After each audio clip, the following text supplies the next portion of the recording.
Olá, eu sou a professora Camila Borges, eu sou professora do Departamento de História da UERJ, né, da Universidade do Estado do Rio de Janeiro. Sou coordenadora do NEM, do Núcleo de Estudos de História da Moda e da Indumentária, né, e é um prazer enorme estar aqui nesse evento, né, com todos esses participantes maravilhosos. E tenho certeza aqui que a gente vai ter 2 dias, de muita troca, de muito aprendizado, tá. Só falar um pouquinho sobre esse evento, para quem não sabe, né, na verdade a gente está no segundo ano, né, do seminário Moda, Imagem e Poder, né. Ele originalmente, ele foi um simpósio temático, que até fundado pelo Paulo, né, dentro da Semana de História Política da UERJ, que era um simpósio temático que fazia muito sucesso, né, e até que veio essa iniciativa da gente transformar, né, esse evento num evento à parte, porque devido à procura que ele tinha, né, a gente percebeu que a gente tinha aí, na verdade, uma grande demanda, né, para fazer um evento próprio nesse sentido, né. Então, o primeiro ano do seminário foi no ano passado, né, e esse ano, na verdade, a gente está fazendo pela primeira vez sob o guarda-chuva, no Núcleo de Estudos, de História da Moda e da Indumentária, o NEM, né, porque ano passado ele ainda não existia, na verdade ele foi fundado, o núcleo, né, no final de 2022, na Universidade do Estado do Rio de Janeiro, sob a minha coordenação, né, e é um núcleo justamente que tem tudo a ver com esse seminário, por isso que ele está abarcado pelo núcleo, né, na verdade o objetivo do núcleo, do NEM, congregar pesquisadores que pesquisam o tema, né, da história da moda, fazer, né, na verdade, uma troca de conhecimento nesse sentido e divulgar esse conhecimento que é produzido na academia, né, para o público em geral, né? Então, eu também vou aproveitar aqui o espaço de abertura do evento para agradecer, né, todos os pesquisadores do NEM, né, porque na verdade, esse é um evento colaborativo, né, onde a gente construiu conjuntamente dentro do núcleo, né, o evento desse ano, né, as mesas elas foram organizadas e montadas pelos pesquisadores, por aqueles que estão mediando as mesas, né? Então, eu só tenho a agradecer toda essa parceria que a gente tem construído e vai continuar construindo dentro do NEM, tá?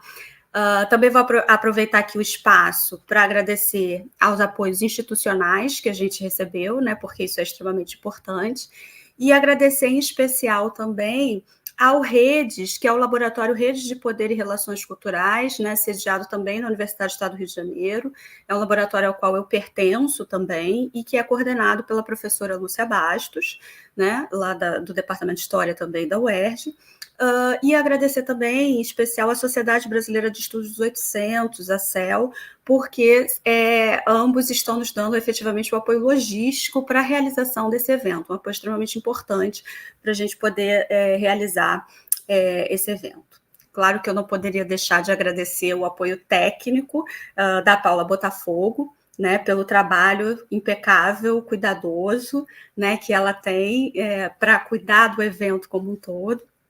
Tá, e a bolsista também de extensão do NEM, que é a Ana Maia, que muito tem contribuído, né, para as atividades do NEM, né, nós temos aí um Instagram, depois a gente pode aqui divulgar, nós temos o canal do YouTube, né, que a gente está aqui transmitindo esse evento, e contribuiu também para esse evento, né.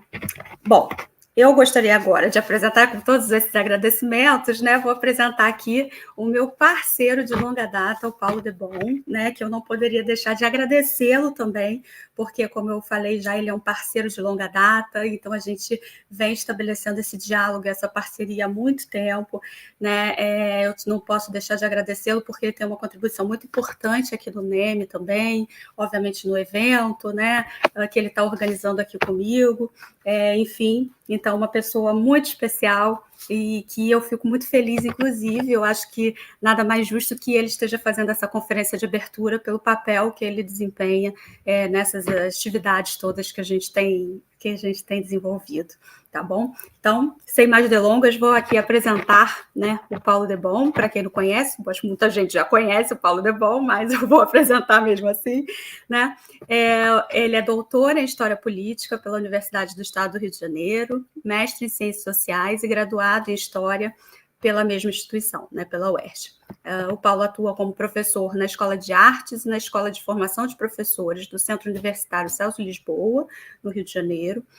Suas aulas e pesquisas concentram-se nas áreas de História da Moda e da Arte e em suas interfaces com a História Pública. Ele atua, nesse momento, no projeto de pesquisa chamado Interfaces entre Moda, Arte, Educação e História Pública, e desenvolve atividades de ensino de história em espaços não escolares, museus, né? Ele atua em museus, em centros culturais, por meio de seus projetos de pesquisa. Ele aqui é meu coordenador colaborador do núcleo, né? Como eu já falei, atua ativamente aí nas atividades do núcleo de estudos de história da moda alimentar, o NEM, né? O ERJ, e coordena também o GT Moda, História e Cultura do Colóquio de Moda da ABPEM. É membro colaborador da Comissão de Direitos de Moda da OAB do Rio de Janeiro, é co-organizador e coautor do livro A História da Moda, A Moda na História, que foi publicado pela editora Alameda, né? Nós organizamos juntamente com a professora Joana Mantoleone, que também vai participar aqui do evento, né? Então, é um livro que tem sido muito requisitado até mesmo, né? Falado, eu tenho muito orgulho de também ter participado na organização desse livro, e é produtor de conteúdo sobre história, moda e arte para as redes sociais. É isso. Então, ele vai aqui proferir a conferência de abertura aqui do seminário, né? E o título da comunicação dele é da palestra, né? Entre acervos, tecidos e pinturas, a moda nas passarelas da história pública. Então, eu passo a palavra ao Paulo. Obrigado, Camila, pela tua apresentação. Eu aproveito para agradecer a todos e a todas que estão nos assistindo nesse momento e que também assistirão depois, quando o evento for disponibilizado para o grande público no YouTube. Agradeço imensamente a Paula Botafogo, que está cuidando toda da parte operacional, a Ana Maia, nossa estagiária, que deu um suporte muito grande nesse processo, e também a todos os pesquisadores e pesquisadoras do NEM. O NEM é um sonho da gente, como a Camila falou, nós iniciamos em 2012, já tem aí 11 anos, né, um simpósio bem pequenininho, bem humilde, dentro da Semana de História Política da UERJ, só que o nosso simpósio foi crescendo, até que a gente optou por transformá-lo num evento próprio, independente, no ano passado, e foi o primeiro Seminário Nacional de História da Moda, e desse seminário nasceu o NEM, que é um sonho, como eu disse, de longa data. Então, muitíssimo obrigado a vocês, e muitíssimo obrigado a Camila Borges por ser minha parceira aí de mais de 10 anos de estrada nas histórias da moda. Bem, vou apresentar para vocês aqui uma conferência que é fruto, né, de um trabalho aí já de alguns anos. Na verdade, eu desenvolvo uma série de atividades dentro dessa seara da história pública desde 2017, mas, inicialmente, eu próprio não tinha consciência de que eu fazia história pública. E, aos poucos, eu passei a ter consciência, graças a uma colega, eu vou comentar isso na minha apresentação, e agora, em 2023, eu realmente transformei todo esse trabalho prático que eu tenho num projeto de pesquisa, e comecei a apresentar nos eventos, né? Eu antes nunca tinha apresentado em eventos acadêmicos, e aí comecei a fazer palestras e discutir essa produção, que é prática, mas ao mesmo tempo ela é teórica, né? Então chegou o momento também de eu passar a teorizar cada vez mais sobre esse meu trabalho e, ao mesmo tempo, compartilhar com as pessoas. Afinal de contas, a história pública tem esse objetivo. Compartilho com vocês aqui a minha apresentação. Foi. Camila, se por acaso não estiver aparecendo a apresentação, você me avisa. Bem, entre acervos, tecidos e pinturas, a moda nas passarelas da história pública. Afinal de contas, né, o que é história pública? E aqui, né, eu tenho algumas pessoas no evento que estão nos assistindo e vão assistir depois, algumas pessoas que têm aí uma formação na área de história, mas uma série de outras pessoas que vão trabalhar na moda, seja como pesquisador de moda ou até mesmo atuar no mercado de moda, né, de outras formas, e que não conhecem exatamente o que é essa expressão, o que vem a ser esse campo da história pública. Então, para que a minha fala possa ser clara, né, para todos e todas, eu vou, nesse momento inicial, falar um pouquinho sobre o que é história pública, que, inclusive, eu já, em algumas palestras, tenho percebido alguns historiadores que falam: nossa, eu não sabia, não conhecia, já faço história pública e não sabia, né? Isso tem aparecido bastante, né? E, para isso, eu tenho usado, inclusive, em algumas palestras que eu tenho feito, essa citação do Le Goff. Eu sempre tenho feito isso, né? Eu gosto de começar usando essa citação do Le Goff, de uma entrevista do Le Goff, em 1980, e que é muito interessante. Peço que vocês leiam, ele colocando, ele está falando sobre o sucesso da história, 1980, ok? Início dos anos 80, falando sobre o sucesso da história na grande mídia, né? Em função, é claro que ele está falando para uma realidade ali francesa, mas falando dos programas de televisão, de rádio e revistas que eram publicadas nas bancas, com conteúdos ligados à história, né? Então ele fala sobre esse sucesso da história. Só que na entrevista me chama muita atenção que, em determinado momento, ele pede, né, a palavra de novo, e ele vai dizer que ele fala do triunfo da história, mas não do historiador. E aí vem uma crítica do Le Goff, né, aos seus parceiros da academia. Historiadores e historiadoras, em geral, é claro que há exceções, e eu acho que essas exceções têm crescido cada vez mais, não se importam em popularizar os seus conhecimentos.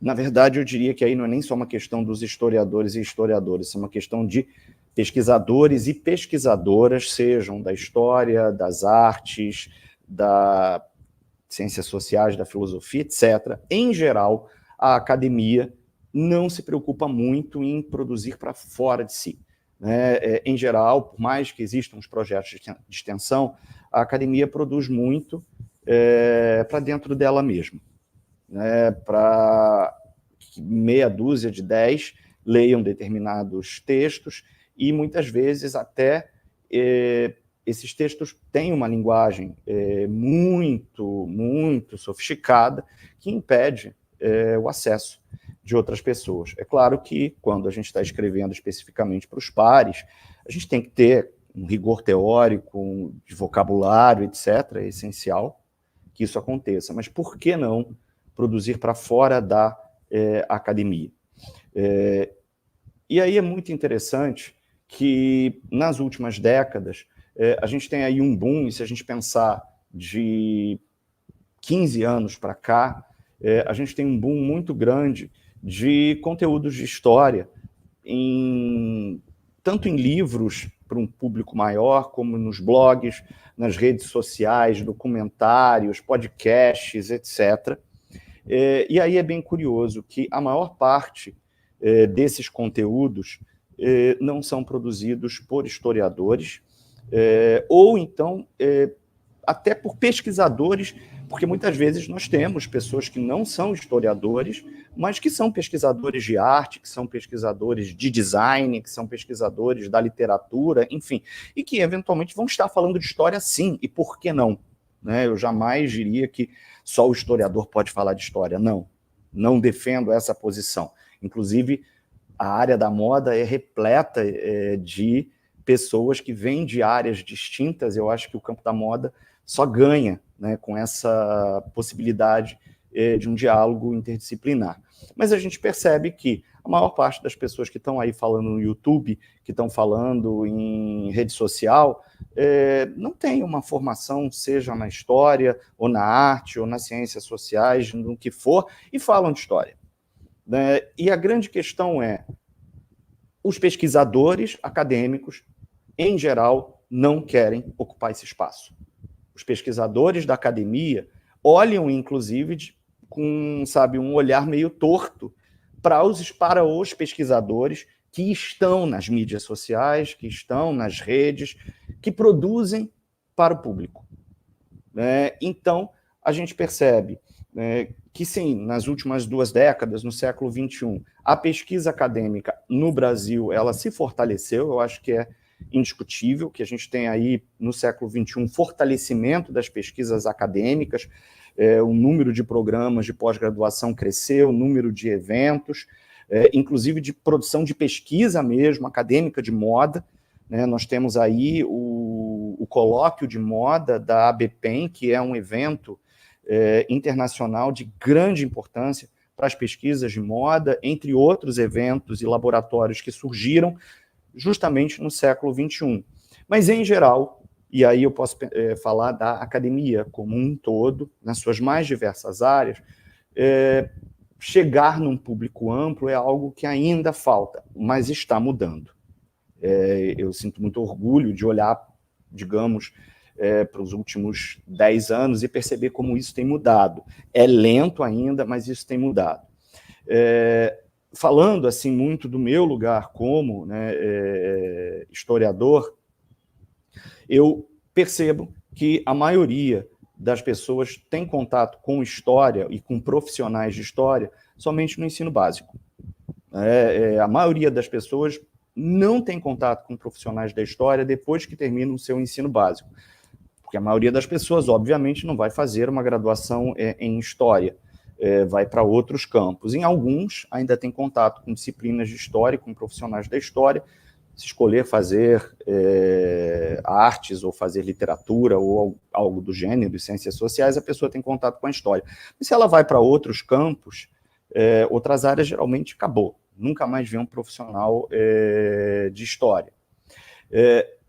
Então, por que os profissionais da história, por que os profissionais que pesquisam história, aí no caso, falando até de história da moda, não se dedicam a chegar ao grande público? E aí é muito interessante que, na década de 70, surge o termo história pública. É curioso quando a gente olha que na década de 70, nos Estados Unidos, na Austrália e na Inglaterra, não quer dizer que em outros locais também não houve movimento, mas nesses 3 espaços é muito mais destacado historiadores e até alguns não historiadores, mas que são pesquisadores de outras áreas do conhecimento, em geral das ciências sociais e das artes, que começaram a se preocupar em democratizar os conhecimentos. E aí, justamente, em 1978, pela primeira vez, o historiador Robert Kelly vai utilizar o termo história pública. E vai falar como crescia lá dentro ali daquela realidade do seu estado, né, e no seu país, as manifestações de pessoas preocupadas em levar o conhecimento para fora da academia. E aí, justamente em 79, fundado, né, um Conselho Nacional de História Pública nos Estados Unidos, um centro, e logo depois um Centro de História Pública na Austrália, as 2 instituições com revistas, né, publicações voltadas para discutir a história pública. E aí eu trago para vocês aqui 2 citações que eu acho muito, muito interessantes, justamente, né, falando, primeiro, né, de que a academia precisa se preocupar com isso, porque muitas pessoas falam de história, mas não têm conhecimento para. Muitas pessoas vão falar de literatura, muitas pessoas vão falar de design, mas não têm conhecimento para. E tem milhões de seguidores no Instagram, no Facebook. O Facebook hoje está caído, né? Mas no Instagram, no YouTube, no TikTok, que cresce cada vez mais, e simplesmente o grande perigo, quando você não tem o pesquisador da literatura, das artes, da comunicação, da história, né? Aquele cara que está produzindo conhecimento da universidade, ele não ocupa esses espaços, é ocupado então por outras pessoas. E o grande problema é que nós temos visto, inclusive, um grande número de pessoas que divulgam discursos de ódio, né, que não tem embasamento nenhum de pesquisa, de estudo, de conhecimento, e que divulgam muitas vezes, sabe, conteúdos completamente equivocados, sem embasamento nenhum, questionam sem fundamento algum questões muito sérias da história, pessoas que vão defender, por exemplo, que nunca houve holocausto, pessoas que vão disseminar discursos de ódio contra as pessoas LGBTQIAPN+, com dados absurdos e que têm muitos seguidores. Mas onde estamos nós, pesquisadores, que também não ocupamos esse espaço? Eu acho que é uma questão que a gente precisa pensar, né, de como ocupar esse espaço. E aí, esse texto, um pouco mais adiante, a autora vai colocar que aí tem um problema. Quando pessoas da academia se dedicam a essa divulgação do conhecimento e os seus projetos são focados realmente nas atividades para fora da academia, os comentários depreciativos vêm. E aí é bem curioso, estou aqui num evento de moda e acredito aqui que todos e todas talvez já tenham passado algum momento da sua vida que quando falou, né, e eu já passei por isso, né, quando falava para as pessoas, eu pesquiso moda, e as pessoas me olhavam com uma cara torta. Acredito que vários de vocês já devem ter passado por isso, das pessoas fazerem uma cara meio estranha porque a gente fala que estuda moda. E aí é curioso hoje eu olhar e ver que quando eu falo em história pública, algumas pessoas também me olham com uma cara torta. Há algum tempo atrás, eu encontrei num evento um professor de uma universidade, um pesquisador renomado, uma pessoa que eu admiro bastante, e que quando me perguntou o que eu estava fazendo, eu falei, eu estou estudando história pública. E a pessoa me olhou, ela falou, né, ele falou, história pública não existe, isso é um modismo passageiro. Acho que você tinha que repensar o que você está fazendo. E aí eu olhei e disse, tá, só que eu acredito nisso.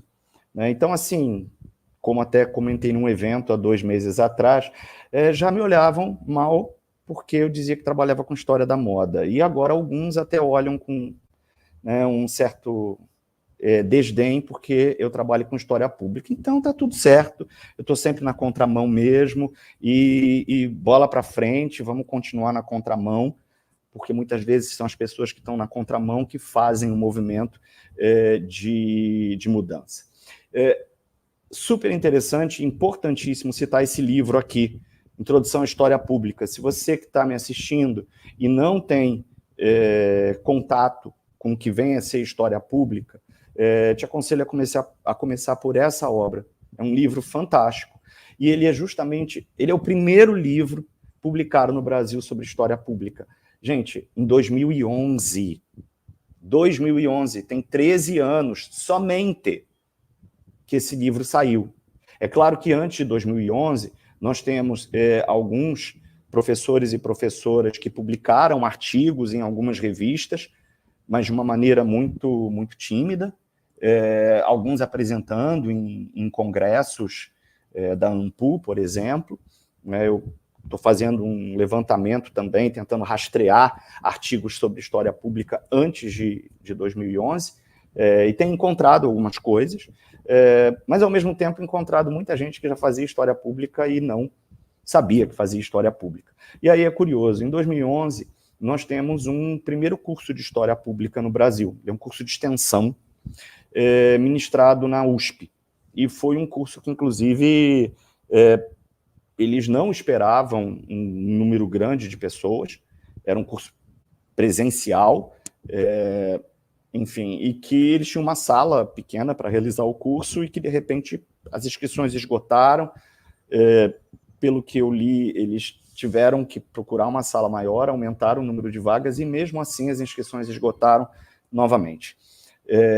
E, justamente nesse curso, eles falavam muito sobre o que era, dentro daquele momento, né, o que era a história pública, a preocupação de inserir os historiadores no mercado de trabalho, ou seja, a ideia de que uma pessoa vai cursar história e ela necessariamente ou vai ser professora ou professor, ou ela será pesquisadora ou pesquisador, ou as duas coisas, mas como se somente isso fosse possível, você estar numa instituição como docente ou como pesquisador, e que, de repente, a história pública ela abre teu leque e ela pode te inserir no mercado de trabalho de outras formas.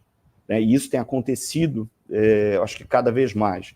E, naquele momento, eles falam muito sobre a questão de novas mídias digitais, e a gente continua discutindo, porque as mídias digitais, as redes sociais, elas tomaram cada vez mais, digamos, o espaço, né, de atenção do grande público. Então, fica aí a dica para vocês. E de 10 anos para cá, nós temos muitas publicações sobre história pública, são várias. É claro que, se compararmos para outros campos de pesquisa, outras áreas de pesquisa, ok, é até tímido. Só que nós temos hoje um grande número de professores e professoras pesquisando história pública, publicando artigos de história pública, fazendo história pública e divulgando por meio de obras como essas que eu estou colocando aqui para vocês.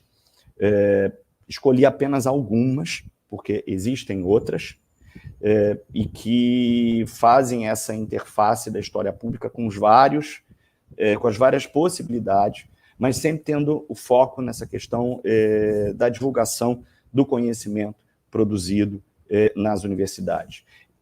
Foi criada a Rede Brasileira de História Pública, enfim, que hoje chega, inclusive, no seu 5º evento. Teremos agora, no final de novembro e início de dezembro, o 5º Simpósio Internacional da Rede Brasileira de História Pública, né, com seu tema, que é História Pública e Desafios da Democracia, já que o nosso país passa por períodos turbulentos aí já há algum tempo, então a grande discussão é o desafio democrático, digamos assim, e eles abriram, inclusive, vários simpósios, eu acho que são 8 simpósios, para que as pessoas possam apresentar seus trabalhos. Inclusive, eu me inscrevi num simpósio sobre história pública e ensino, né, que é onde eu atuo, digamos assim. Percebam, já é o 5º simpósio, ele vai ser híbrido, né? Estou aqui fazendo propaganda do evento, não estou trabalhando nesse evento, mas eu estou fazendo propaganda do evento. É um evento híbrido, então você tem a possibilidade de fazer a sua apresentação de comunicação online. Aqui um outro exemplo, o Portal de História Pública da Universidade Federal de Santa Catarina. Aliás, eu estou levantando aos poucos, e essa pesquisa vai se ampliar, das diversas pessoas que estão fazendo história pública, mesmo sem, muitas vezes, terem a consciência de que fazem história pública, esse é um ponto também, e percebi que ali em Santa Catarina, um grande movimento, tanto na Federal de Santa Catarina, e como, de certa forma, também tenho percebido na UDESC, pessoas que realizam pesquisas e práticas de história pública, e, como eu disse, às vezes sem usar até mesmo o termo história pública. Santa Catarina aí tem mostrado isso com uma certa força, e outras áreas do Brasil, é claro. Esse congresso da rede vai acontecer no Rio Grande do Norte. É curioso, nós temos hoje na Universidade Estadual do Paraná um mestrado em História Pública. Então percebam que a gente já vai passar, da mesma forma que temos centros de pesquisa, mas a gente já está passando para os programas de pós-graduação que se dedicam a pensar a história pública. E tivemos revistas que organizaram dossiês de história pública. Existe, inclusive, uma revista que é a Histórias Públicas. Aqui na revista de História Oral, um dossiê de História Oral e História Pública, e na História Hoje, um dossiê de ensino de História e História Pública. E aí é muito curioso, porque é bem interessante, né, pensar como na moda nós temos a contribuição de pesquisadores, pesquisadoras que vêm de áreas tão distintas, como, assim, a gente olha as pessoas que pesquisam as histórias da moda e que vêm de áreas completamente distintas, e que isso torna o nosso campo muito rico, a história pública também, porque quando a gente começa a olhar para os dossiês e para as publicações, né, nesses livros, com muitos artigos, eu começo a perceber pessoas também que vêm de áreas muito distintas e que se preocupam com isso que a gente está chamando aqui de história pública. A história pública também está nas redes sociais, cada vez mais,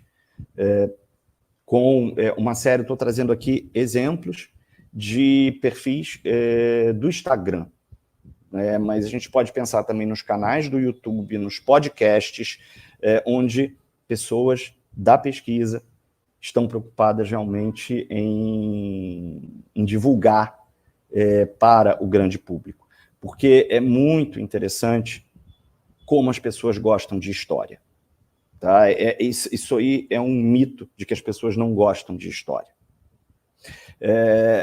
Eu trouxe aqui uma pequena citação do professor Ricardo Santiago, que em determinado texto, em que ele faz um balanço da história pública no Brasil nos últimos 10 anos ali no momento em que ele publicou, em determinado momento ele fala: eu sempre fiz história pública, eu só não sabia o nome. Porque isso aconteceu exatamente comigo em 2019. Eu, desde 2017, atuo com trabalhos, com atividades em centros culturais e museus aqui do Rio de Janeiro. Anteriormente, eu desenvolvi também atividades em alguns museus ali entre 2005 e 2012. Depois eu parei e voltei a atuar de uma maneira até muito mais sistemática desde 2017 até os dias de hoje, é claro que com o intervalo da pandemia. Só que eu não sabia que eu fazia história pública. Até que uma colega que trabalhava comigo lá no Centro Universitário Celso Lisboa, que atualmente está em outra universidade, a professora Lívia Monteiro, chegou para mim e falou: Paulinho, você faz história pública. E eu olhei para ela e falei assim: como assim? Você é um historiador público? Eu olho para você, é isso que você está fazendo. E aí eu comecei a buscar, a ver o que era isso. E aí o mundo se abriu na minha frente. Eu falei: caramba, é isso! Eu sempre fiz isso, eu só não sabia o nome, o quanto é importante.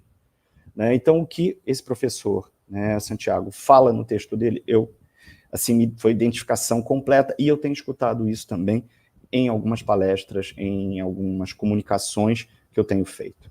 E aí eu queria falar um pouco, né, aproveitar então esse momento da conferência, para falar sobre o que é o meu trabalho, né, uma das vertentes do meu trabalho. Muitos de vocês que estão assistindo aqui o evento me conhecem pelo Instagram. Eu tenho um Instagram realmente bem atuante. Eu fiz um print, vou mostrar daqui a pouco aqui para vocês. Só que eu tenho aqui no Rio de Janeiro um trabalho desde 2017, que é o Mod Art. E que, na verdade, tem tanto o Mod Art quanto os trabalhos com exposições de arte para o grande público. E eu tenho feito tanto inicialmente eu fazia grupos particulares, e aos poucos eu também passei a olhar para a possibilidade de organizar os grupos por meio de editais. Nós, pesquisadores, podemos montar projetos e concorrermos a editais municipais, estaduais e federais, editais de ações educativas. E, inclusive, agora, em 2023, o número de editais aumentou significativamente. Inclusive, eu, junto com uma amiga, que é da área, inclusive, de pesquisa de moda, nós nos inscrevemos para um edital de ação educativa para desenvolver atividades em museus aqui no Rio de Janeiro pela prefeitura. A gente está esperando aí o resultado do edital. E aí, justamente, por meio dos editais, nós podemos atingir as populações periféricas. Nós podemos atingir pessoas que, de repente, não teriam realmente acesso, por N motivos, a essas atividades. Então, eu tenho tanto as atividades, sim, que são atividades pagas, desenvolvidas com grupos particulares, como eu também tenho atividades por meio de editais, de ações educativas, que permite justamente poder desenvolver essas visitas sem que as pessoas precisem despender algum tipo de valor. Eu estou trazendo aqui o Moda e Arte, que eu comecei, a primeira edição do Moda e Arte foi justamente no Museu Nacional de Belas Artes, depois o desdobramento veio no Museu Histórico Nacional. O Moda e Arte funcionou de 2017 até 2019, porque justamente ali na virada de 2019 para 2020, o Museu Nacional de Belas Artes fechou para reformas. Na verdade, a pandemia nos atropelou logo depois, mas o museu já tinha esse planejamento de fechamento para reformas e estava precisando realmente, graças aos céus que isso aconteceu. A previsão de reabertura do Museu Nacional de Belas Artes é 2024. E nesse período aí de 17 até o finalzinho de 19, foram mais ou menos 2 anos e meio, eu desenvolvi atividades, e essas atividades, obviamente, elas foram se transformando, embora o circuito fosse o mesmo, o percurso mesmo, elas foram se transformando à medida que eu fui conhecendo os públicos que chegavam. Então, foram inúmeros grupos, a maior parte grupos compostos por pessoas, eu percebi, com mais de 40 anos, mas também, à medida que o projeto foi crescendo, eu tive justamente algumas escolas que me procuraram para fazer esse trabalho junto a adolescentes também. Não é o meu público majoritário, né? A maior parte do meu público realmente são adultos, e eu percebo com mais de 40 anos, 50 anos, né? Mas há pessoas, é claro, de outras faixas etárias, e de vez em quando alguém que leva o seu filho ou o seu irmão adolescente e que se envolve muito com as atividades. O sucesso do Moda e Arte no Museu Nacional de Belas Artes foi tão grande que nós fomos procurados pela revista Veja Rio, na época, para que eles acompanhassem uma das nossas visitas e fizessem uma matéria. A matéria não era sobre o circuito Moda e Arte, mas sobre atividades, digamos, culturais diferentes que aconteciam no Rio de Janeiro, e o Moda e Arte acabou tendo um destaque, e foi assim a grande foto da matéria, foi um momento do Moda e Arte que aconteceu ali em 2017. E eu, assim, com essas visitas, eu fui percebendo o quanto as pessoas amam história. As pessoas adoram história. Isso é uma grande falácia de que, eu não gosto de história. O que eu mais escuto as pessoas me falarem é: eu não gostava de história na escola. E eu não estou aqui, de forma alguma, responsabilizando professores e professoras do ensino básico por essa questão. De maneira alguma, até porque eu sou uma pessoa que atuei muito tempo no ensino básico e sei de todas as dificuldades que temos na educação básica do nosso país. Mas eu percebo que as pessoas falam isso. Eu não gostava quando eu estava lá na escola, né? Mas eu gosto de história. E, com isso, eu fui percebendo também que a maior parte dos meus grupos não são pessoas realmente da área de história, inclusive esse é o foco. Não são pessoas da área de moda também. Eu também tenho pessoas da área de história, eu também tenho pessoas da área de moda, mas não é a minha maioria. A maioria das pessoas que participam dessas atividades são pessoas que vêm de outras áreas. E eu vou ter desde o engenheiro, tá, o psicólogo, a nutricionista, e vou ter também a dona de casa, o pedreiro, eu vou ter pessoas com formações completamente diferentes e que ficam absolutamente encantadas pelo mundo da história e pelo mundo da moda. Né? No caso, da história da moda. Né? Isso tem sido assim, muito, muito, muito gratificante. Né? E assim, algumas perguntas que... Leonardo, gente, esse é Leonardo José, é meu cãozinho, e ele precisa fazer algumas participações, porque ele é um cão que adora arte e adora moda também. Voltando, né, eu precisava, no início, pensar, né, que espaço que eu vou escolher, que tipo de acervo eu vou trabalhar, como eu vou levar, como eu vou falar, como eu vou discutir conhecimentos acadêmicos para pessoas que não têm formação na área, e, ao mesmo tempo, como desmistificar que moda não é algo vazio. Né? Como eu poderia mostrar para as pessoas que a moda é um campo fantástico para você pensar a história das sociedades. Bem, que espaços eu escolhi inicialmente? 2 museus maravilhosos aqui do Rio de Janeiro, que é o Museu Nacional de Belas Artes e o Museu Histórico Nacional. Comecei no MNBA e desdobrei logo depois para o MHN. Escolhi as galerias dedicadas ao século XIX, aí sim, por uma questão de que eu sou um historiador que trabalho com o século XIX, minha pesquisa de doutorado foi em século XIX, embora não no Brasil, o recorte espacial era a França, né, mas eu sou uma pessoa que dialogo muito com o século XIX. E nós temos esses 2 museus com obras incríveis sobre o século XIX aqui no Rio de Janeiro. O que selecionar desse acervo? Porque não é um acervo de indumentária. Esse é um ponto. Eu não estou fazendo um trabalho com os acervos de indumentária, não é um trabalho de museologia da moda, não é isso. Né? É trabalhar com o que está exposto. E, geralmente, a gente não tem acervos de indumentária expostos. Então, eu estou trabalhando muito, cruzando materiais como pinturas, esculturas, e eu levo também material. Esse é um ponto. Tá? Então, se eu estou falando de uma determinada pintura e eu digo que aquela pintura tem uma referência a uma outra pintura ou a um outro autor, eu tenho que mostrar para essa pessoa que pintura é essa. Porque, às vezes, é um erro que a gente comete, até por estar dentro do mundo acadêmico, que a gente, às vezes, faz referência a um pintor, uma igreja ou algo importante, mas a gente esquece que as pessoas ali não conhecem. Que as pessoas não têm, muitas vezes, a obrigação de conhecer. Não tem mesmo.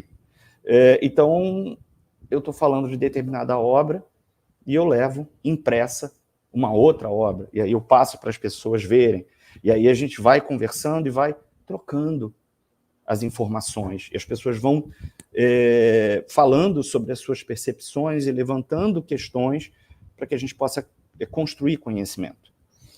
E assim, essa questão, como elaborar uma narrativa clara para um público não acadêmico, eu tenho uma experiência muito longa com o ensino básico.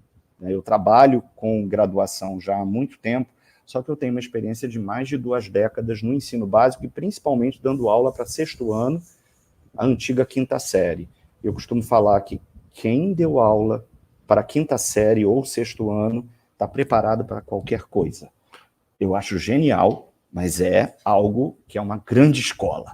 Né? Então, assim, eu não tenho problemas com essa questão do vocabulário de maneira alguma. É algo muito tranquilo para mim. E justamente, divulgando as pesquisas acadêmicas sobre moda, sobre história da moda, é possível, sim, conversar com as pessoas e mostrar que moda... Por que moda? Né? Por que a moda é um dos caminhos privilegiados para que a gente possa pensar as histórias da sociedade? Né? E fazendo, obviamente, sempre conexões com os dias de hoje, com questões atuais, cotidianas, que perpassam a vida das pessoas. Então, eu trago para vocês aqui o Museu Nacional de Belas Artes. Eu vou falar um pouquinho sobre esse roteiro do Museu Nacional de Belas Artes e depois um pouquinho do roteiro do MHN. Eles são roteiros semelhantes nos temas, porque os dois eu estou trabalhando com história do Brasil no século XIX, por meio de obra de arte. Por isso que, inclusive, a gente chamava de moda e arte, porque é pensar a história por meio da moda, por meio da arte, nos museus, sobre, no caso, o século XIX. Então, assim, um exemplo, né, trazendo aqui obras do Museu Nacional de Belas Artes. Essa é uma das primeiras obras que a gente olha quando chega ali naquela galeria maravilhosa que vai reabrir no próximo ano, obra que várias pessoas conhecem dos livros de história, né, da escola mesmo. E tem aí, inclusive, várias pessoas falam, nossa, eu vi na escola, nunca imaginei que eu fosse olhar para essa obra pessoalmente. Alguns falam, eu achei que era maior, eu pensei que fosse diferente e tal. E aí é curioso, porque ao olhar essa obra do Dom João, eu começo a também perguntar para as pessoas, né, que imagem essas pessoas têm do Dom João. E que a imagem, muitas vezes, eu percebia, essa imagem vinha de novela, da Rede Globo, e vinha do filme da Carla Camurati, Carlota Joaquina, Princesa do Brasil, da década de 90. Né? E aí até, inclusive, para desmistificar, desconstruir a imagem trazidas pelo filme e trazidas pelas novelas. Não querendo aqui fazer uma crítica ao trabalho da diretora de cinema ou ao trabalho de quem produz as novelas. Né? Eu acho que são múltiplas linguagens, são diferentes linguagens e que têm qualidades assim muito grandes. Né? Mas eu estou aqui fazendo uma discussão histórica. Então, justamente, desmistificar aquela ideia de um Dom João bobo, né, que Dom João não tinha nada de bobo, desmistificar a ideia de que a corte veio numa fuga desesperada e discutir que houve um planejamento, de certa maneira, atropelado, mas houve um planejamento para que aquilo acontecesse. Enfim, aí a gente começa a discutir esses conteúdos, inclusive partindo de algo que é muito palpável para a maioria das pessoas, que foi ter visto um filme e principalmente as novelas. Né? E como eu tenho, às vezes, alunos, pessoas que são bem mais jovens, a referência é a novela mesmo, não o filme, porque o filme já é lá de 1993, o filme já tem 30 anos. E aí é bem curioso, porque quando eu mostro essa imagem, eu vou dizer também que essa imagem é baseada em outra imagem. Como assim? Essa imagem, Debré usou referências de outras duas imagens, assim como muitas pessoas usaram. E aí, justamente, eu trago esse retrato do Luís XIV. Só que, óbvio, não estou com as pessoas no Louvre para mostrar o retrato do Luís XIV. Só que aí eu imprimi o retrato do Luís XIV e vou mostrar para as pessoas a questão da performance corporal desse retrato. E o quanto que a performance corporal do retrato do Luís XIV ela está presente também no retrato do Dom João. E esteve presente em retratos de inúmeros outros governantes, tanto nas Américas quanto na Europa, em outros espaços. E aí a gente entra até com uma discussão sobre o que era a monarquia europeia e o como um monarca europeu, que é Dom João, vem para o Rio de Janeiro, né, e que, numa cidade que na época não tinha, digamos, preparo para receber aquela corte, o quanto que ele tenta civilizar a cidade do Rio de Janeiro, e aí uma discussão sobre o que é o conceito de civilização e tal, que aí é óbvio, algo extremamente polêmico e que dá para a gente discutir questões sobre eurocentrismo, enfim, pano para manga, né? Aí eu trago também, por exemplo, esse retrato de Napoleão Bonaparte, que se o Luís XIV está 100 anos antes, mais de 100 anos antes, o nosso amigo Napoleão ele está uma década antes. Né? Só que o retrato de Napoleão também dialoga com o retrato do Luís XIV.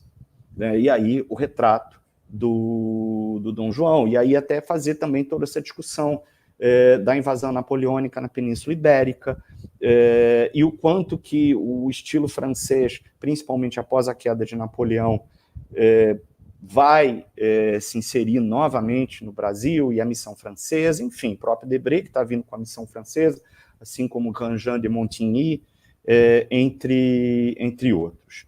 Então, assim, as discussões são muito interessantes. Ao lado, né, bem curioso, porque ao lado a gente tem esse estudo para o desembarque da Dona Leopoldina, né, e aí explicar por que é um estudo, né, por que não, de certa maneira, não houve a obra final, né, e que esse estudo se transforma, então, numa obra final, e o quanto que a questão das vestes, né, eu sempre estou destacando as vestes, o foco é a discussão de moda indumentária, e o quanto que o vestido usado pela Dona Leopoldina dialoga com as roupas da Imperatriz Josefine.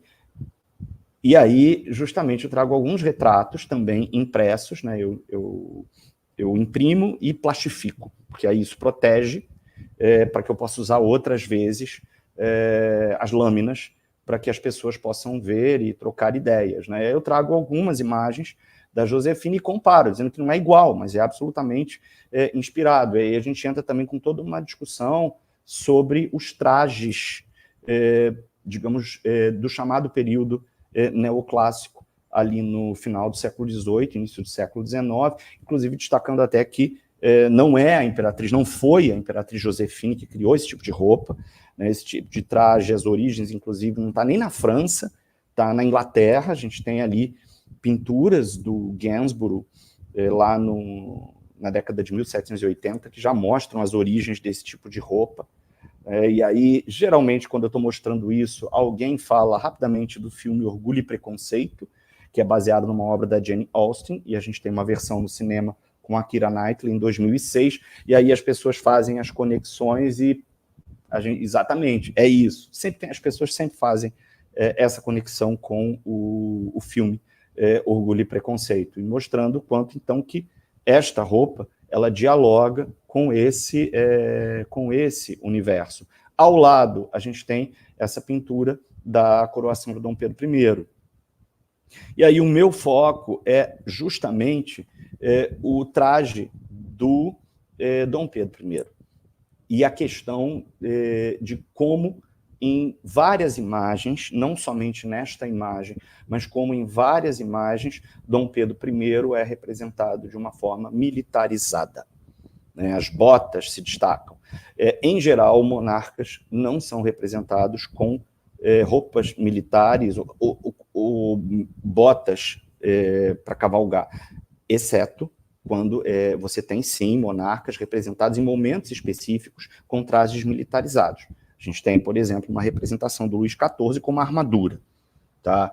Existe, mas a maior parte não é militarizado. E Dom Pedro, sim.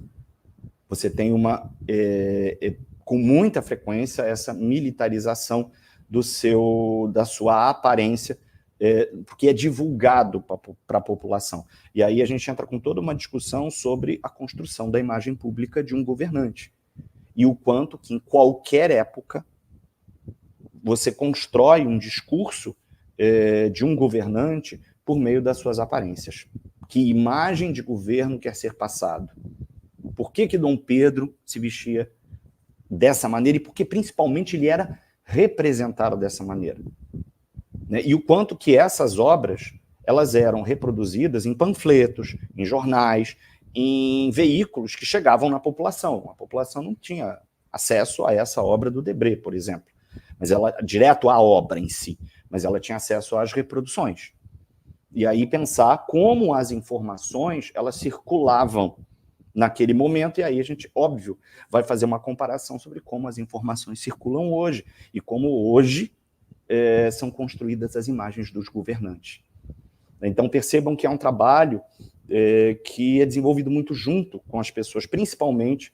Eu fui desenvolvendo isso com o tempo, eu fui percebendo que no início eu focava muito na minha fala, e aos poucos depois eu fui percebendo o quanto que era interessante e cada vez mais, assim como numa sala de aula, eu transformar isso numa outra sala de aula, num espaço não escolar, né, mas que as pessoas fossem trazendo essas questões, então eu consegui tirar um pouco esse foco, digamos, na minha fala e fazer um pouco mais de discussões, porque as pessoas vão fazendo comparações com o mundo contemporâneo, é isso. Enfim, a gente aí no mesmo salão, a gente vai chegar nessa imagem do Dom Pedro II. E aí é curioso, por quê? Essa imagem aí é de 1835. E aí eu trago para o grupo outras imagens impressas, como essa imagem aqui do futuro Dom Pedro II, e essa imagem dele, 1830-31, que é uma imagem de uma criança, realmente. Ele está representado como um menino, né? Óbvio, o futuro imperador, ele tem aí os símbolos de poder que já indicam que ele será no futuro, que ele é naquele momento. Mas é um menino. Só que é curioso que, após a abdicação do Dom Pedro I, as representações do futuro Pedro II mudam.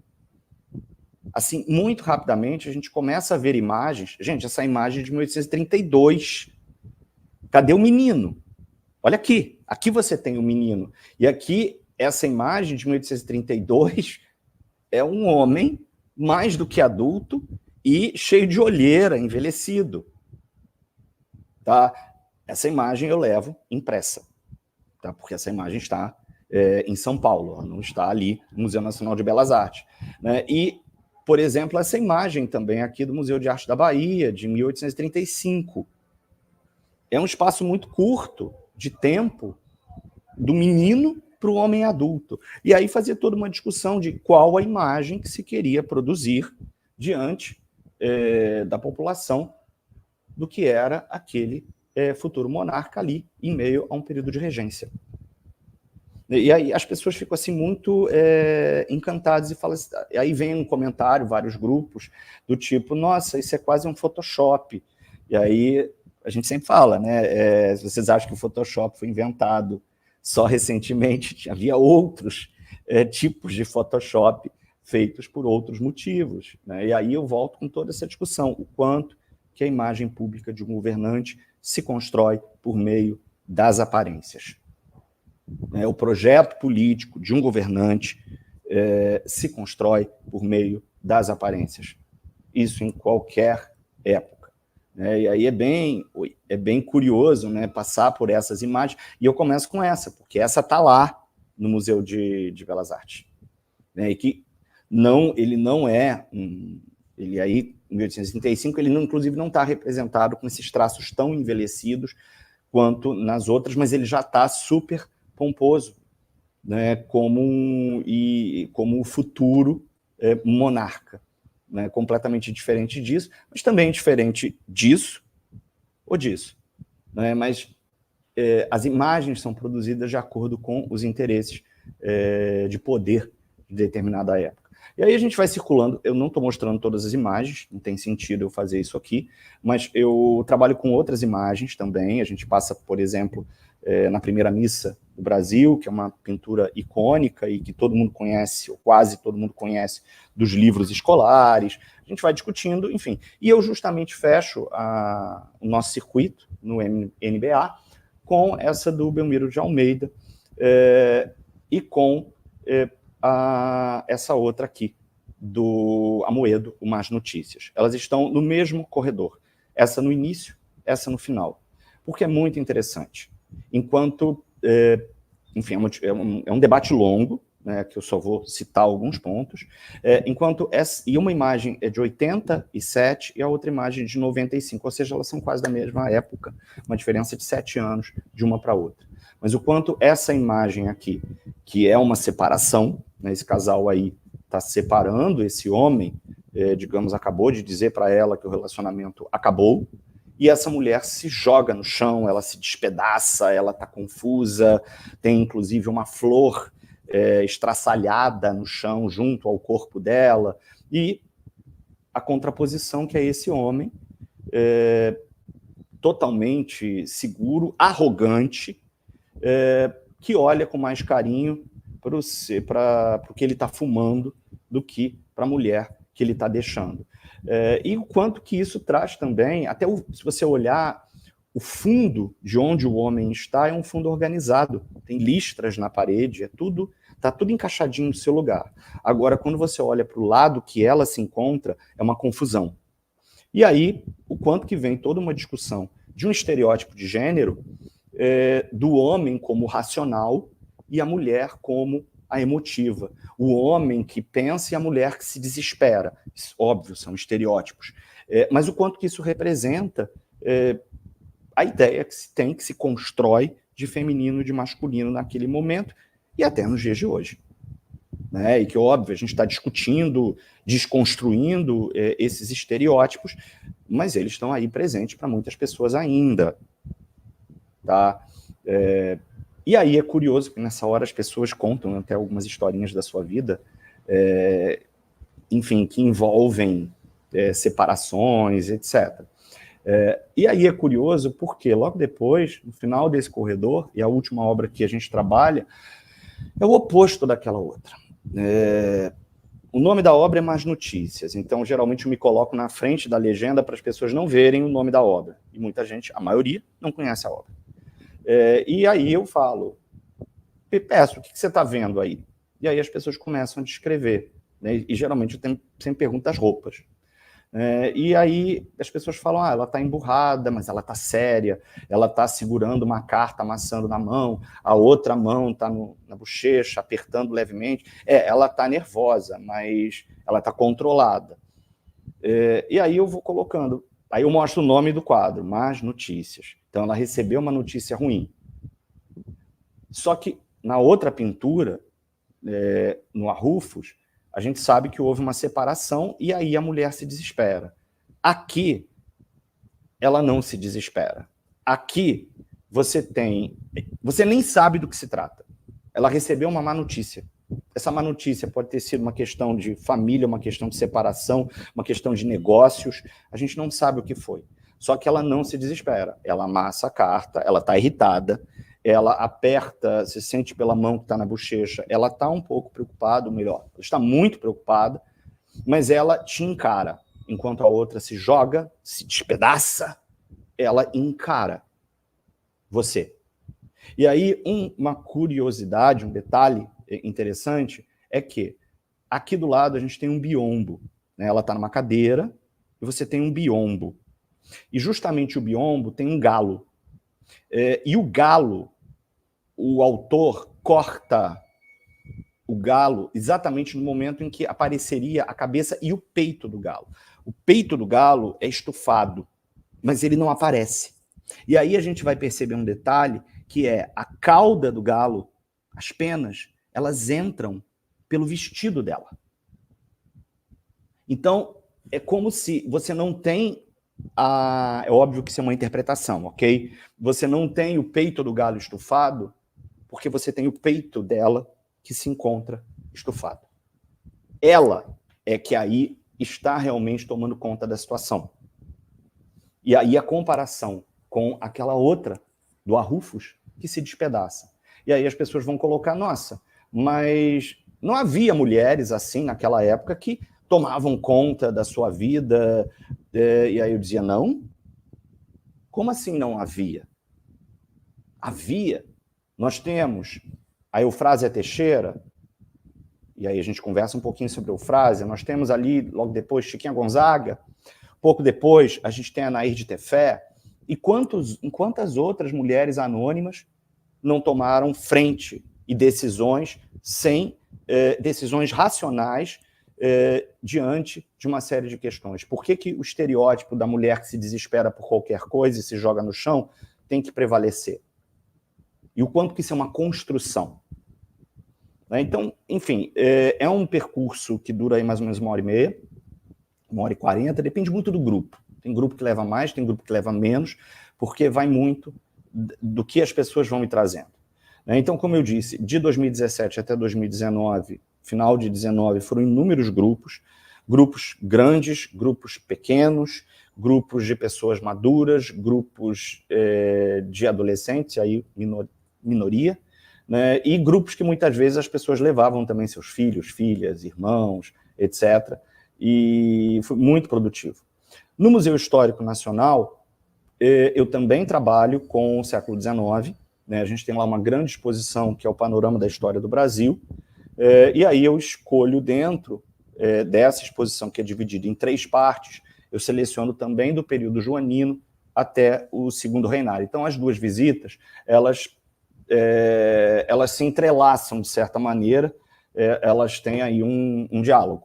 Tá? E a gente, só que ao mesmo tempo o acervo é diferente, então a gente levanta algumas questões que são, obviamente, muito parecidas, trabalhando com a mesma época, mas eu estou também trazendo outras obras e possibilitando outras discussões, e muitas vezes eu também estou levando lâminas, imagens com obras lá do Museu Nacional de Belas Artes para aqui, o Museu Histórico Nacional, e vice-versa, eu vou fazendo essa interface. Então, muitas pessoas que fizeram uma foram depois fazer a outra. A gente começa a visita nesse pedaço, em que a gente tem justamente, de um lado, uma vitrine com um vestido, né, e do outro lado a gente tem o retrato do Dom João e da Dona Carlota. É muito curioso, porque aí essa vitrine, esse vestido não era da Dona Carlota, mas é um vestido ali daquele período, de uma mulher daquele período, os objetos, né, que pertenciam àquele universo.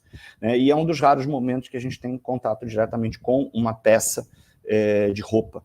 Né, e aí vem toda uma reflexão também de como no Museu Histórico Nacional existe, na reserva técnica, uma grande quantidade de peças de indumentária, né, e o porquê essas peças não estão em exposição, e aí toda uma discussão também sobre a falta, né, de verba para conservar essas peças e para colocá-las na exposição, porque a manutenção de uma peça de roupa é algo muito complexo, é algo muito mais caro. Colocar peças na exposição permanente, isso é muito dispendioso.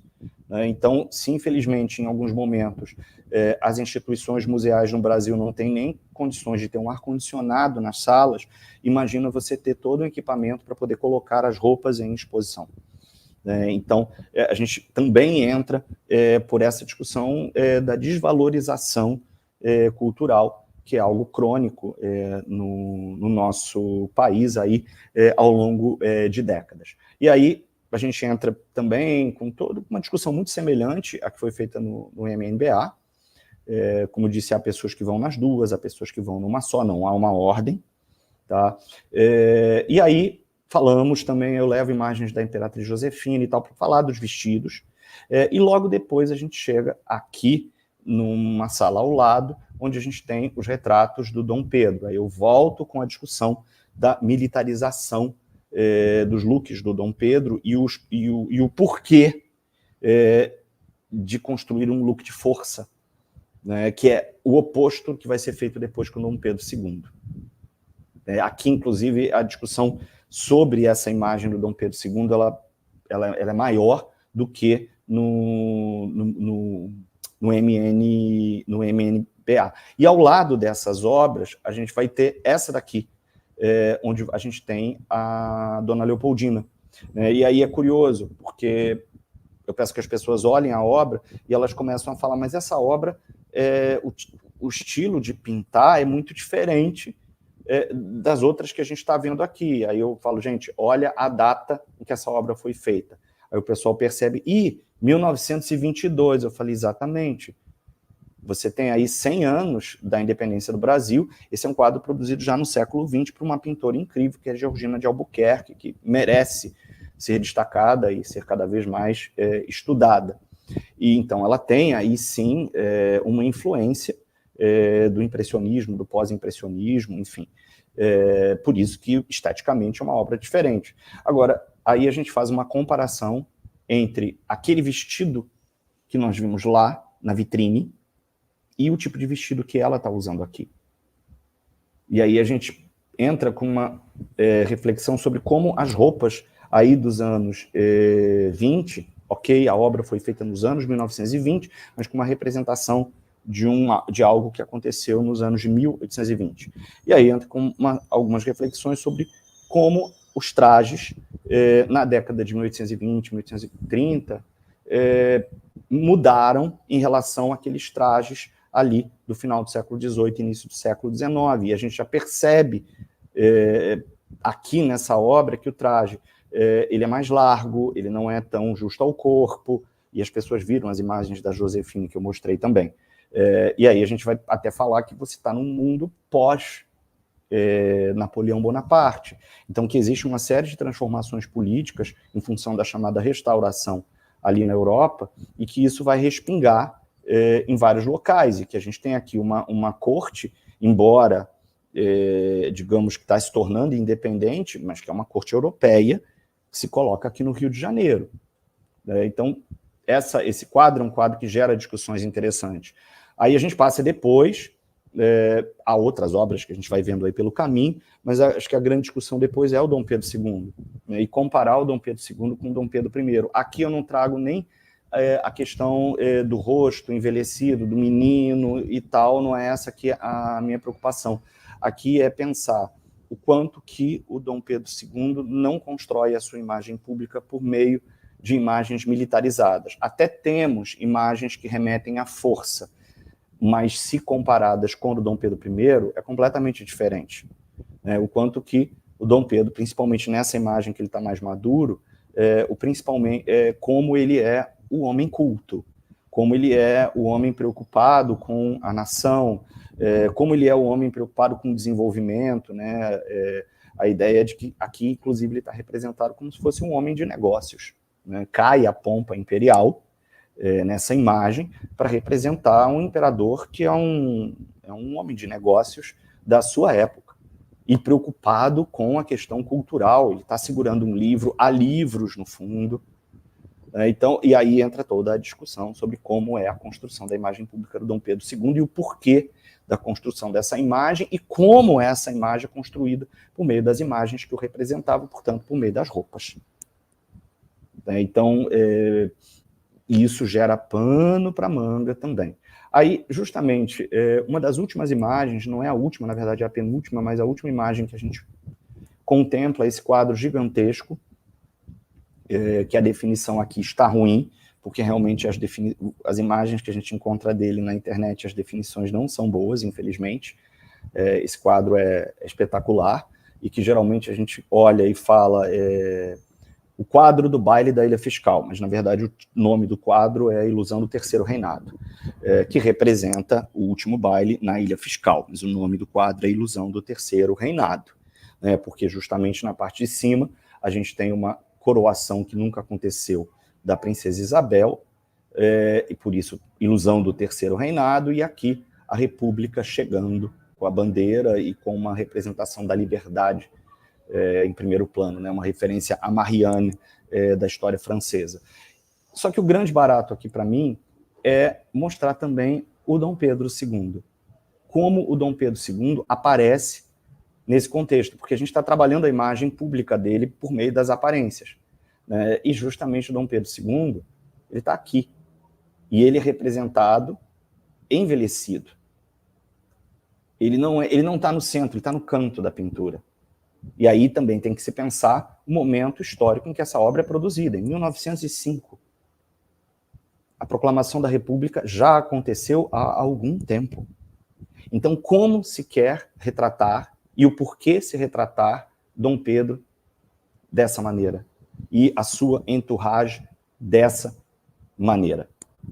Então, se a gente tem um Dom Pedro pomposo, com roupas imperiais, um Dom Pedro pomposo com roupas, né, e uma postura de um homem de negócios, a gente tem um Dom Pedro que está com roupas, sim, de cerimônia, mas que está apagado, que está no canto, e que não tem destaque absolutamente algum naquela pintura. E o porquê de não ter destaque, e o que foi né, o que foi a nossa proclamação da República, que aconteceu no momento, inclusive, que Dom Pedro era extremamente popular diante da população, é óbvio, com uma série de choques entre vários grupos. Enfim, inclusive, quando eu toco nessas questões, eu tenho que destacar que eu não sou monarquista, porque aí algumas pessoas acham que eu estou fazendo propaganda da monarquia de maneira alguma. Não é isso.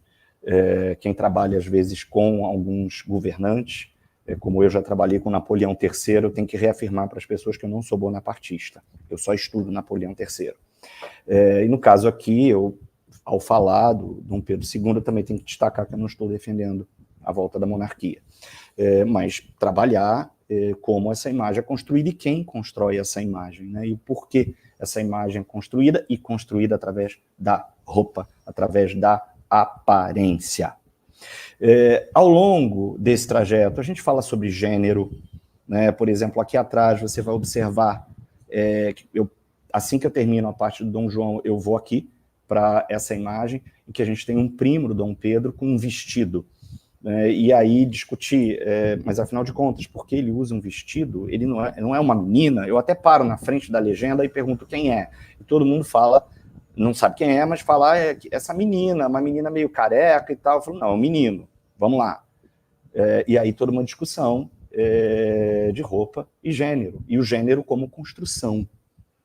E aí eu não trouxe aqui, mas eu levo uma imagem do Luís XV com um vestido rosa, né, também pequeno. Tem uma outra de um filho da Rainha Vitória, um menino usando um vestido branco com um laçarote enorme atrás e cabelo comprido. Enfim, e aí é curioso, as pessoas começam, nossa, então essa questão do que é homem, o que é mulher, isso tudo é construído?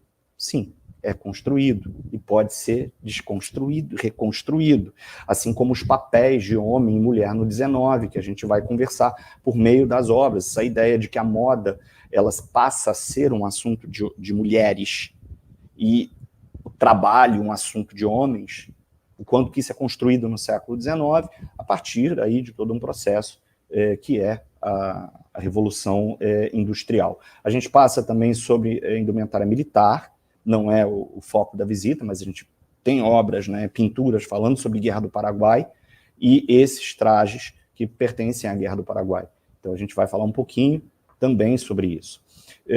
Tivemos momentos de discussão sobre história, moda e educação, então visitas que nós fizemos para professores e professoras em 2018, e aí foi muito interessante porque vieram professores e professoras, principalmente professoras, de áreas muito diversas.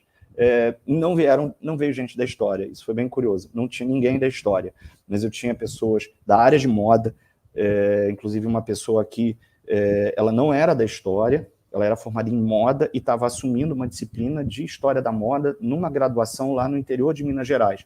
E ela estava estudando e buscando material, e ela entrou em contato comigo, me pediu bibliografia, e aí ela veio passar uma semana no Rio de Janeiro e aproveitou para ir nessa visita que foi voltada para professores e professoras. Mas tinham professores e professoras da moda, professores e professoras da arte, da literatura, da história não. Eu achei bem curioso, eu achei que haveria professores da história, mas acho que historiadores e historiadoras ainda têm muito preconceito com a moda, embora isso tenha mudado muito, ainda bem.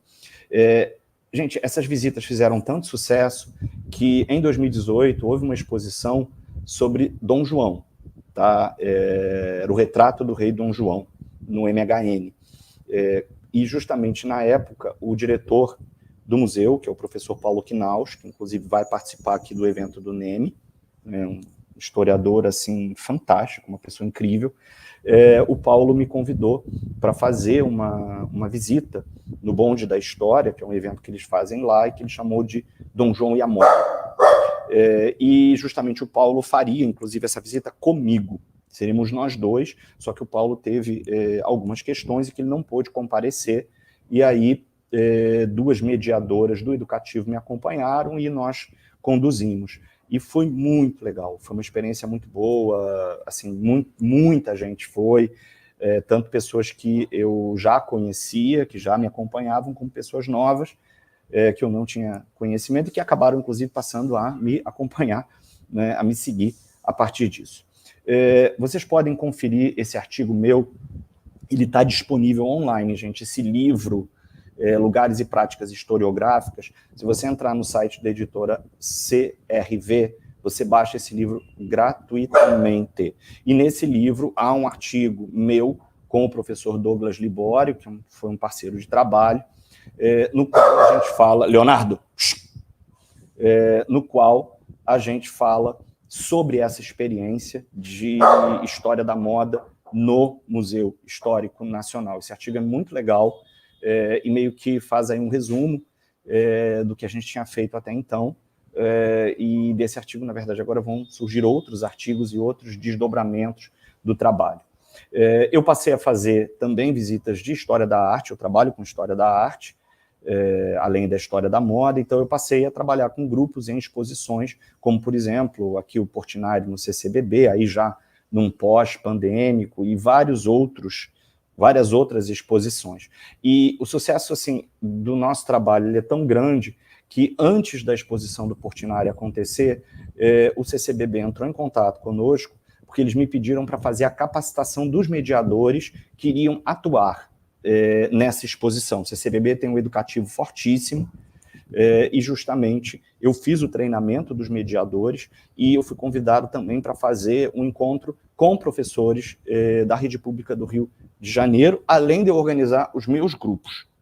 Então, assim, é muito interessante como, e aí eu tenho que falar que aqui no Rio de Janeiro, não necessariamente em outros espaços geográficos isso acontece, o quanto que as instituições, além de terem o seu educativo, as instituições se abrem para outros professores e professoras que querem desenvolver atividades nos seus acervos, a ponto de me convidarem para trabalhar com eles, inclusive na exposição do Portinari.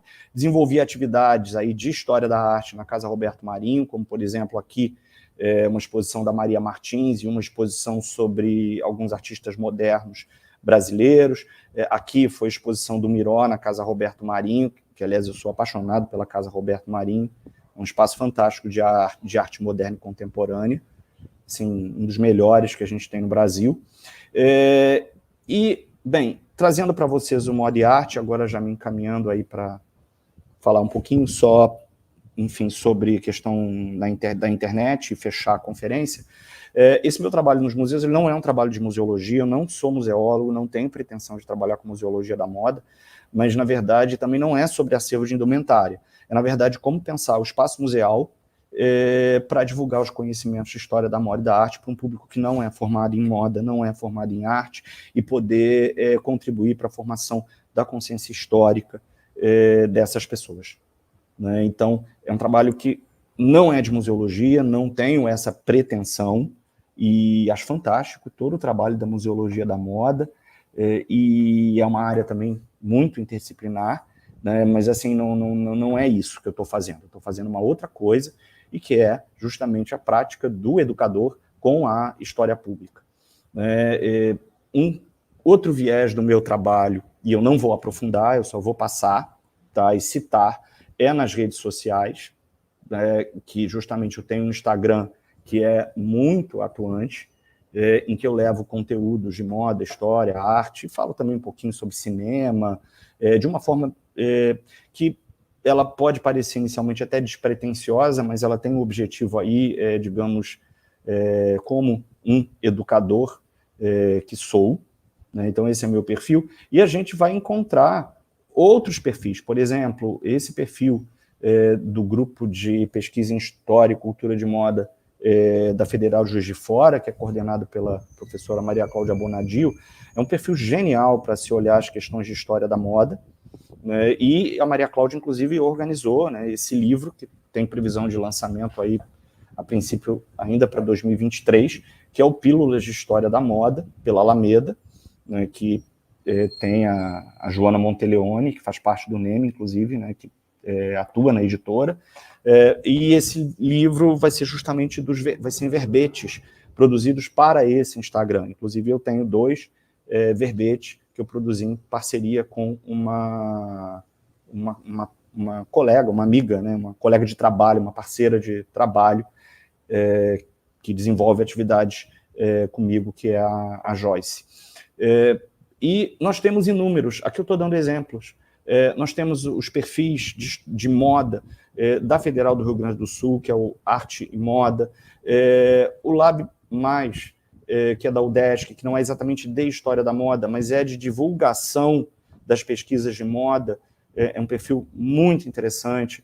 Esse outro, o Projeto Moda e Arte, que é também de um grupo de extensão e pesquisa da Federal de Alagoas, e outros que são aí pesquisadores independentes, que não estão diretamente ligados a um grupo, mas que têm seus perfis pessoais, como é o meu caso, que tem um perfil pessoal também, como o da Beatriz, que é do NEME, inclusive, que é o Moda Conta História, né, e é também de divulgação de história da moda. O NEME, né, nós temos os canais do NEME, e justamente o NEME nasce, né, no final do ano passado, e justamente com uma preocupação muito grande em divulgar a história da moda. Nós temos o nosso perfil no Instagram, nós temos um canal no YouTube, nós temos uma página do Facebook. E uma das propostas do NEME é justamente, desde o seu nascimento, popularizar os conteúdos de história da moda, né, para o grande público, mostrar o quanto a nossa produção no Brasil de história da moda é algo riquíssimo, temos pesquisadores e pesquisadoras maravilhosos. Então, o NEME vem aí com essa proposta. Isso aqui é um artigo que eu publiquei recentemente com o professor Tiago Pires, que é um artigo sobre história pública digital, que versa sobre antiguidade. Eu não sou um antiquista, eu não trabalho com história antiga. Quem é o especialista em história antiga é o professor Tiago Pires. Todavia, nós fizemos esse artigo em parceria, porque eu trabalhei com a parte teórica sobre história pública e ele com a experiência prática dele no TikTok. Então, assim, também está disponível pela Veredas da História. Então, assim, o meu trabalho hoje, né, a minha pesquisa hoje é justamente fazer história para o público, com o público, pensar a história da moda e construir a história da moda junto com o público, né? Refletir de que maneira eu, como pesquisador, posso contribuir para o desenvolvimento da história pública no Brasil, trazendo essa questão da história da moda, até porque, no levantamento que eu tenho feito, eu percebi que muitos historiadores que estão divulgando e trabalhando, né, nessa seara da história pública, mas eu não percebi trabalhos de moda, trabalhos de história da moda. Então eu falei, é hora de colocar o meu bloco na rua e mostrar o meu trabalho e também buscar outras pessoas que façam. E esse é um ponto. Eu estou aí também rastreando outras pessoas com outras experiências de história pública e não necessariamente que sejam historiadores, designers, pessoas da comunicação, artistas, pessoas que tenham atividades junto à comunidade, que perpassem por essa questão da moda e também da arte, né, interface moda e arte, que estão fazendo história pública, mas não sabem que fazem história pública. Então, se vocês conhecem pessoas que têm essa atuação, sinalizem, me procurem ali pelo Instagram, me mandem mensagem lá pelo meu Instagram, que eu vou ter o prazer de conversar contigo e eu quero rastrear mesmo quem é que está fazendo história da moda para o público no Brasil. Né? Quem está trabalhando essa relação entre a pesquisa de moda e o público, para popularizar cada vez mais a nossa área, que é a área da moda. Né? E com isso repensar qual é o papel do pesquisador, do historiador, qual é o ofício do historiador no século XXI, do pesquisador no século XXI. Eu fecho a minha fala com essa citação da Jill Liddington, que eu acho uma citação belíssima, porque justamente, peço que vocês leiam, justamente muitas vezes algumas pessoas criticam a história pública, como já me criticaram, dizendo que história pública não existe, isso é um modismo, história pública pode ser qualquer coisa, né? E ela justamente ela fala na parte final dessa citação: a história pública é um guarda-chuva tão acolhedor a ponto de oferecer abrigo a todas as formas de história?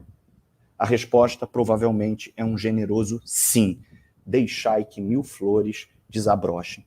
Então deixemos que as nossas flores da história da moda, e nós que trabalhamos e pesquisamos moda, temos muitas flores e muitas cores, vamos deixar essas flores e essas cores desabrocharem e vamos mostrar para o mundo o quanto a história da moda, o quanto a pesquisa de moda é essencial para todos e para todas. Aqui algumas referências que eu utilizo na minha pesquisa, né? São autores aí para mim que são assim fulcrais para se pensar a história da moda, história pública, e agradeço imensamente a todos e a todas. Deixo aqui o meu Instagram para quem quiser acompanhar, e sigam também o Instagram do NEM, que está cada vez mais forte. Muito, muito obrigado a todos e a todas.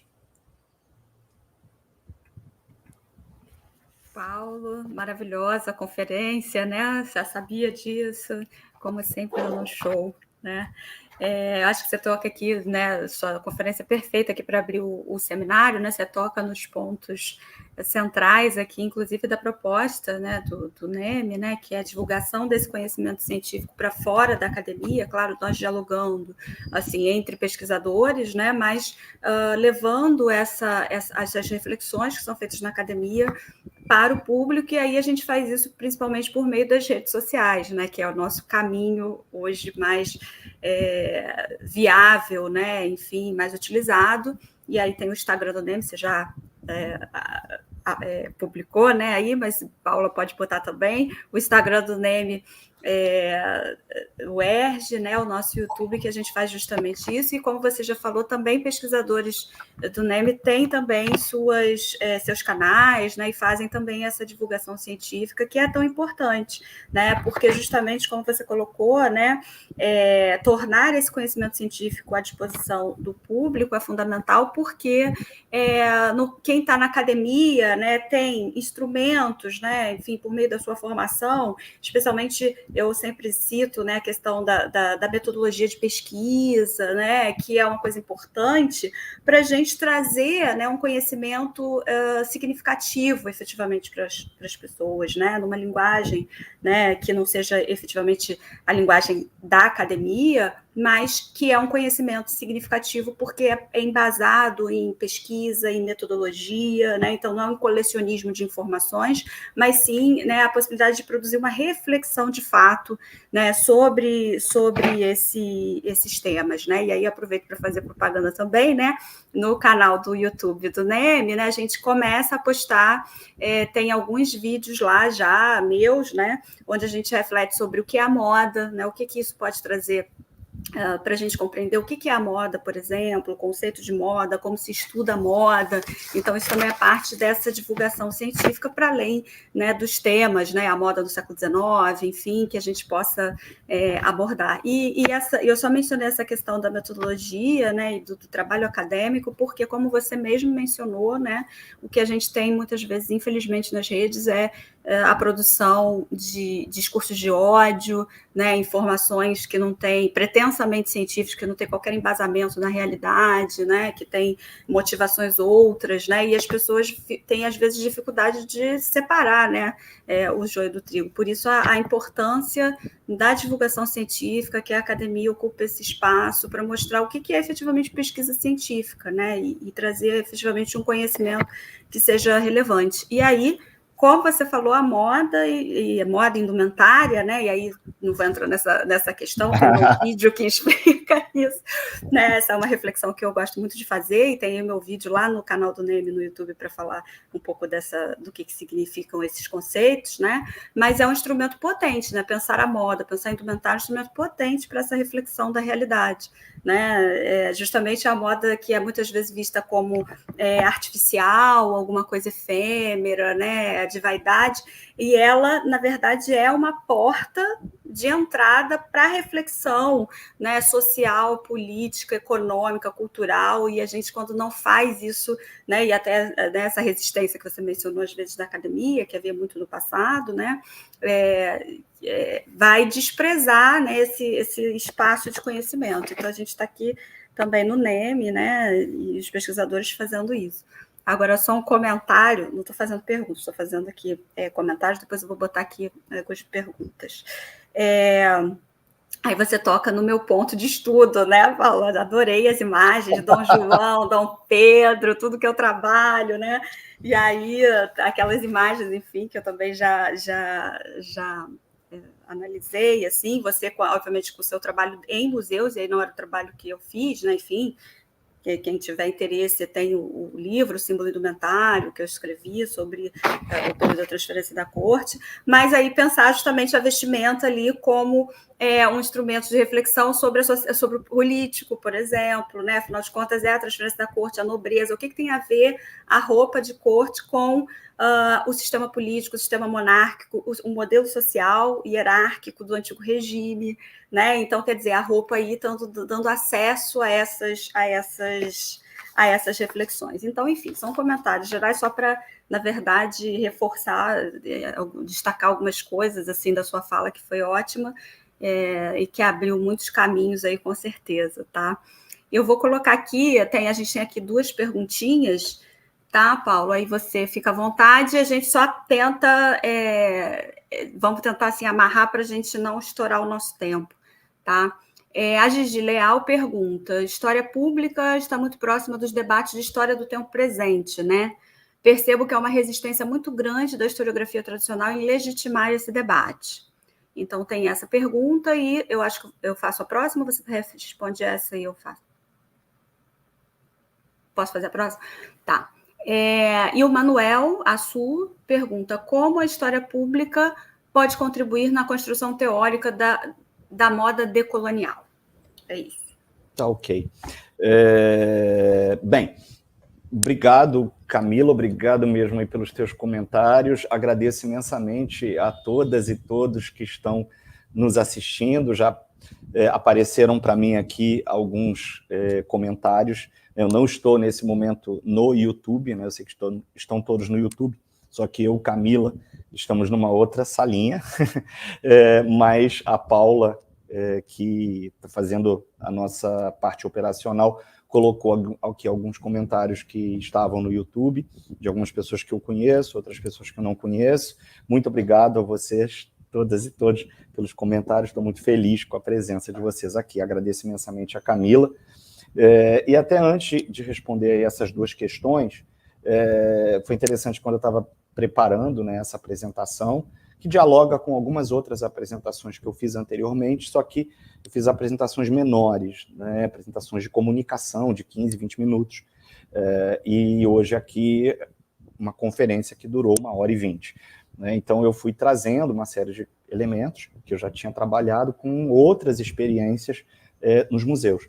Né, e aí esse final de semana, acabando de montar a apresentação, eu fiquei pensando, eu falei assim, nossa, eu vou levar várias imagens do século XIX, do Brasil, para uma das maiores especialistas sobre o século XIX no Brasil, que é a Camila.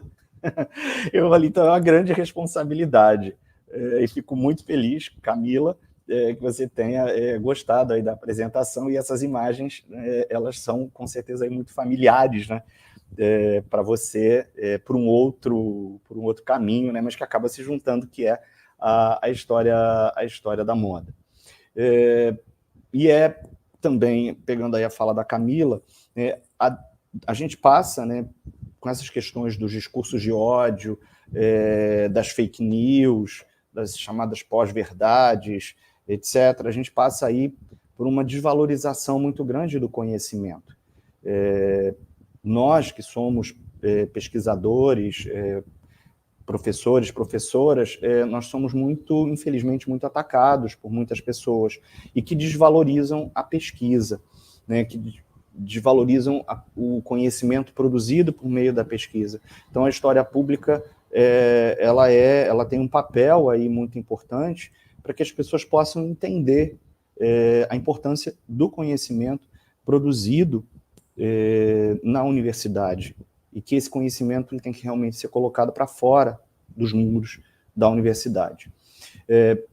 Uma das perguntas, justamente, foi sobre a questão do quanto que os debates da história pública estão próximos da história do tempo presente. Sim, com certeza estão. Inclusive, há um livro sobre história pública e história do tempo presente. E aí é curioso pensar que, da mesma maneira que eu citei aqui, o quanto que, muitas vezes, quando a gente fala que trabalha com história da moda, algumas pessoas torcem a cara, acho que já melhorou muito, tá? Ainda bem, já melhorou muito. Mas, mesmo assim, muita gente ainda olha estranho. E quando eu falo que trabalho com história pública, e isso não só eu, quanto até mesmo num texto que eu citei aqui, a professora falava sobre isso, o olhar das pessoas dentro da própria academia, como assim história pública? E aí eu penso o quanto que também história do tempo presente. Eu já ouvi pessoas, pesquisadores, pesquisadoras, assim, que eu muito admiro, mas que olham para a história do tempo presente e falam historiador não tem que mexer com o tempo presente, isso é coisa de sociólogo. É um comentário muito preconceituoso em relação a quem trabalha com história do tempo presente, né, mas diria que nós estamos, sim, na contramão, eu falei isso na conferência, né, e acho que a história pública, que muitas vezes é deslegitimizada por alguns historiadores com um pensamento mais tradicional, e que também vão deslegitimizar a história do tempo presente. Então, eu acho que é extremamente o diálogo, a interface da história do tempo presente com a história pública é primordial. São dois campos que eu acho que andam de mãos dadas o tempo todo, né? E eu citei durante a minha apresentação um livro justamente que é História Pública e História do Tempo Presente. Super indico aí essa leitura para vocês. E a outra questão é de que maneira, né, a história pública pode contribuir, né, digamos, na construção teórica de uma moda decolonial. Eu acho que de todas as formas, né, pensar a história, pensar a moda por meio da construção teórica do pensamento decolonial é algo que urge, né? A gente, de vez em quando, escuta, né, alguns comentários, inclusive preconceituosos, do tipo, já ouvi, essa história de decolonialidade aí é moda passageira, é um modismo, isso amanhã ou depois acabou, virão outros. E aí a gente tem que parar e é o momento de baixar o professor e dizer, não, vamos conversar. E eu acredito que pensar a moda para além de uma história construída por padrões eurocêntricos e discutir que esses padrões eurocêntricos eles são construídos e que é uma construção muito do nosso pensamento, é uma construção que vem ali do nacionalismo europeu do século XIX, né, digamos, quando, como diz o Hobsbawm, certas tradições elas são inventadas, são construídas no século XIX, e que hoje a gente desconstrói, até mesmo se a gente olhar, eu publiquei um artigo junto com um historiador, um antiquista, né, o historiador que é o Tiago Pires, trabalha com Roma Antiga. A minha parte era teórica, repito, não sei trabalhar com Roma Antiga, ok? Fiz a parte teórica para pensar a história pública, né? E ele faz muito essa discussão, e eu já ouvi o professor Tiago falando algumas vezes, o quanto que a noção que a gente tem de antiguidade, especialmente de antiguidade clássica, é uma construção do século XIX. Essa antiguidade greco-romana, branca, é uma construção do século XIX. Os gregos e romanos, o próprio termo gregos, né, enfim, são construções do XIX. Então, que isso tudo precisa ser repensado e reconstruído dentro de uma ótica decolonial. E eu acredito que a história pública ela é essencial para isso, para a gente poder desconstruir isso tudo e fazer com que, ajudar, né, com que as pessoas possam olhar as histórias no plural, né, olhar as múltiplas possibilidades para além daquele modelo que muito nos influencia, que é o modelo eurocêntrico construído no século XIX. Não é negar a história da Europa, não é desvalorizar tudo que foi construído, não é isso. Mas é repensar isso tudo e mostrar que trabalhamos com histórias no plural, né? E toda vez que eu, inclusive, dou aula de história da arte, eu sempre começo a primeira aula vamos falar de histórias das artes, porque temos muitas vozes que foram silenciadas ao longo do tempo. Então precisamos falar também dessas vozes, não é esquecer das outras, mas vamos dar palco para pessoas que também merecem ter palco e que são excelentes e que foram durante muito tempo esquecidas e foram pessoas incríveis. Então acho que a história pública ela é essencial para pensar numa moda decolonial, uma obra que saia desses eixos centrais construídos de uma Europa masculina, branca, cristã, etc. Perfeito, Paulo. Muito obrigada mais uma vez pela conferência, pela aula aqui que você deu para a gente. Então, a gente encerra, gente, essa mesa aqui de abertura, né? Lembrando que a gente tem a nossa próxima mesa, é o Tempo das Roupas, a representação do passado no audiovisual, né? Outra mesa fantástica, e a gente vai seguir aí com a programação ao longo do dia de hoje e amanhã, tá certo? Obrigada.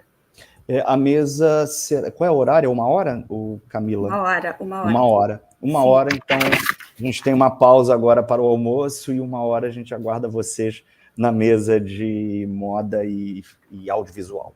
Obrigado, gente. Obrigado, Camila. Obrigado, Paula. Obrigada pela audiência aí de todos. Obrigado, gente. E até daqui a pouco. Um beijo em todo mundo. Tchau. Tchau.